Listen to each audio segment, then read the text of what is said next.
Hi, നമ്മളിന്ന് വെജിനുള്ള പരിപാടിയാണ് ഇവിടെ കാണാൻ പോകുന്നത്.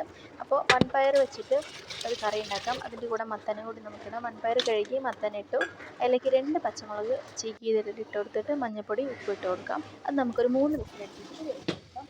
വെന്ത് കഴിയുമ്പോഴത്തേക്കും നമുക്ക് ചട്ടിയിലും ചെയ്യാം. കടുക് വറുക്കാം. കടുക് വറുത്തതിന് ശേഷം നമുക്ക് 2 ഉള്ളിയും കൂടി ചെറിയ ഉള്ളിയും കൂടി അരിഞ്ഞിട്ട് കൊടുക്കാം. നന്നായിട്ട് മിക്സ് ചെയ്തിട്ട് നമ്മൾ വേവിച്ച് വെച്ചിട്ടുള്ള മിക്സ് അതിലേക്ക് ആഡ് ചെയ്ത് കൊടുത്തിട്ട് ഒരു 2 മിനിറ്റ് അടച്ചു വെച്ചിട്ട് നമുക്ക് വേവിക്കാം.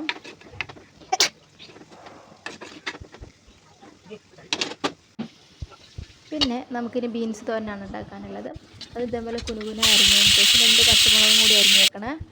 പിന്നെ നമ്മൾ ചട്ടി ചൂടായ ശേഷം വെളിച്ചെണ്ണയിലേക്ക് ഒഴിച്ചിട്ട് കടുക് വറുക്കുക. തീ ഒന്ന് കുറച്ച് വെച്ചിട്ടുണ്ട്. അതിൽ കറിവേപ്പില, നന്നായിട്ട് പച്ചമുളക്, ബീൻസ്, ഉപ്പ്, കുറച്ച് വെള്ളം കൂടി ഒഴിച്ചിട്ടുണ്ട്.